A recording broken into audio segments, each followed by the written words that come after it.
I would rather lose than win the way you guys did. No, you wouldn't. Yes. No, you wouldn't. Yes. Yes. That's very clear today. No, you wouldn't, respectfully. Do you think I ran a campaign where white supremacists had a platform? You going to look me in the face and tell me that? It did. Kellyanne really? did. Oh, and that's how you lost? It did. Do you think you could have just had a decent message for the white working class voters? Do you think this woman who has nothing in common with anybody, saying that's why you won, but that's the campaign that was run. Over 200. How about it's Hillary Clinton? She doesn't connect with people. How about they have nothing in common with her? After every presidential election for decades, Harvard has had a postmortem, and Tucker Carlson joins us right now. It has always been civil until yesterday, when the Clinton campaign attacked Kellyanne Conway. Right. And Jen Palmieri, who I've known for 20 years, she's a very smart and reasonable person, actually. She's one of my favorites on the Clinton team, has clearly bought in to the storyline that they all now believe, which is this was a moral contest, not a contest between opposing ideas, but a contest between good and virtuous people and evil people. They believe, of course, they're on the good and virtuous side. This is a really ominous sign because it suggests two things. One, the Democrats believe that anyone who disagrees with them is evil.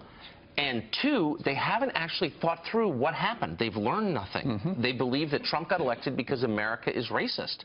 Boy, that's not the right conclusion. Well, look, you look at them, and they blew a great big pile of dough in losing. Right, and they clearly, like you said, haven't learned, because we saw that with Nancy Pelosi. They reelected her.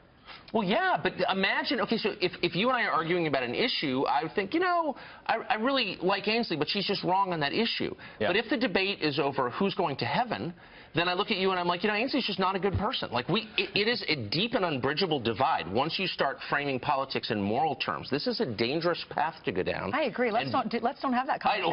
You're the best person I've ever met, so it doesn't apply to you. But I'm just saying, they actually think that America is a bad country filled with evil, racist people, and that's why Trump got elected. Whoa. Yeah, and that this election's an exception. I mean, look at Keith Ellison, the nomination of the DNC. I mean, is this something that's not just a Clinton camp thing? This is a Democrat left-wing party thing? Hey, the right is all evil. We're going further left. Yeah, I mean, of course, the irony alarm goes off because it's Keith Ellison who called for, like, a separate ethno-state for African Americans. So, like, who's the racist? Okay, but leaving that aside, that's a symptom of something else, which is profound disunity on the Democratic side. What is the Democratic Party? It was the party of the working class, of the farms and the factories. Now it's what? The party of Black Lives Matter, or of Bernie Sanders, or of the Clintons. Those are three very different groups, and it's not clear who runs that party. Plus, fold into all of this casserole, the recount is going. The Clinton casserole. The recount. I found a hair in mine. Oh.